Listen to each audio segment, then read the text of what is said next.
Hello everyone, welcome back to the channel. I'm Leonidas Triple G, this time with an impression video on Monster Hunter Stories 3. Now, if you know about Monster Hunter series but have never played any of the Monster Hunter story games, you, my friend, are not alone. As someone who loves the anime style and is familiar with Monster Hunter, I was excited to dive into Monster Hunter Stories 3, only to find out that it's a turn-by-turn game rather than an action RPG like I thought it was, following the other titles. However, I was pleasantly surprised by the universe and the overall aesthetics of the game, find it very appealing, especially since I also play Genshin Impact.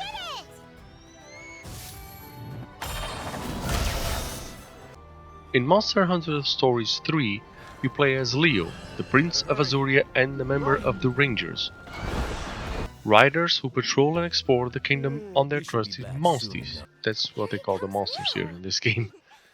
Leo carries a chip on his shoulder because his mother, the queen, was labeled a traitor after fleeing the kingdom with a monstie that was supposed to be executed.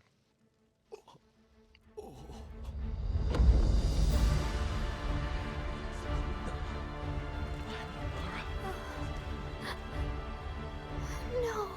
Moreover, due to the ongoing conflict between Azuria and the neighboring kingdom of Vermeil, Leo is tasked with protecting, more like chaperoning, Princess Eleanor of Vermeil to prevent a war between the two nations.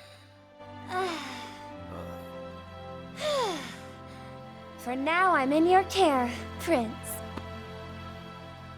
As you embark on your adventure, you'll find yourself roaming the realm on foot or riding your monstie, collecting materials, aiding residents, and battling wild monsties. The game allows you to find eggs that you can hatch to add more monsties to your collection. Additionally, there is a unique mechanic where you can release a monstie into the wild after hatching to help the ecosystem, adding a layer of depth to the gameplay. This was a very small part of the game and it didn't develop a lot, but it was interesting to find.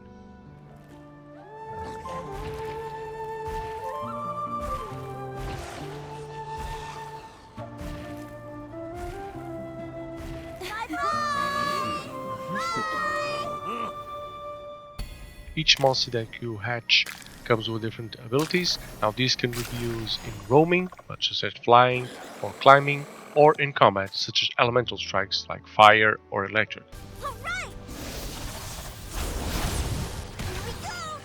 And it was particularly in combat that I found a rub. Now, combat in Monster Hunter Stories is a mixed bag.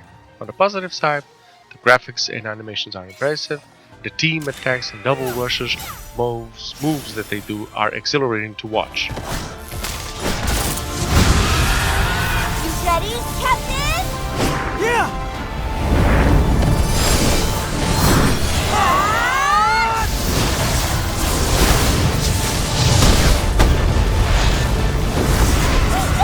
Good job! Full power! We did it! However, the user interface is cluttered with icons and many commands are automatic, leaving the player feeling a bit on the hands of mercy, although, to be fair, it does work well almost all the time. The mechanics of combat involve combining various factors such as weapon types, elemental types, from your monsties, and types of attack for each limb you target, further adding to the complexity of the system. Now, with solo enemies with one hit point, there is little problems with it, but with several enemies and several hit points, everything became a bit too much to handle.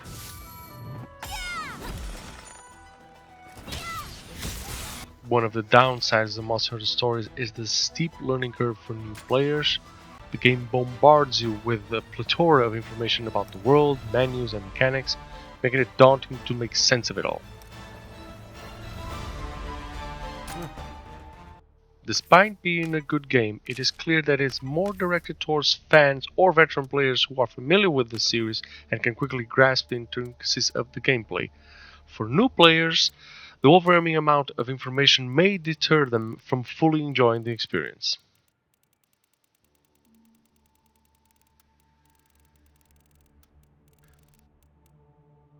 So in my opinion, Monster Hunter Stories 3 is a game worth trying, particularly for fans of the Monster Hunter series. However, for a new player, it is advised to try the demo, like I did, before committing to a purchase. The game offers a rich universe, engaging gameplay, and captivating visuals, but the complex mechanics and steep learning curve may be off-putting for some players. So whether you are a seasonal Monster Hunter veteran or a newcomer to the series, Monster Hunter Stories 3 offers a unique and immersive game experience that is sure to delight fans of the genre.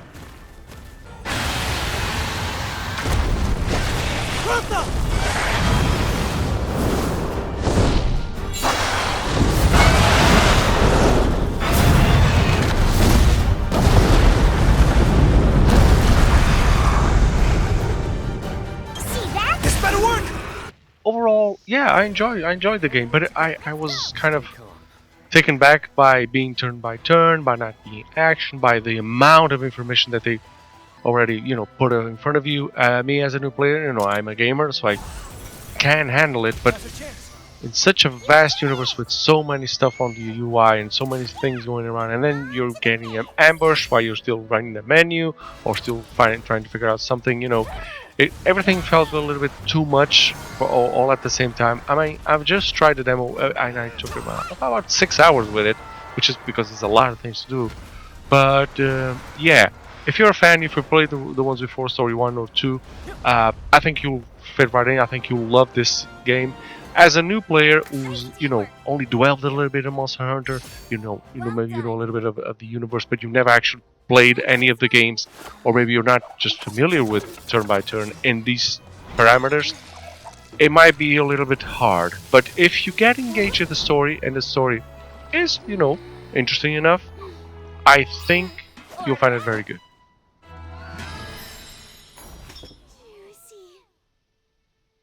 So that's been the video, guys. Hope you enjoyed it. If you did, please like and subscribe, and I'll see you in the next one.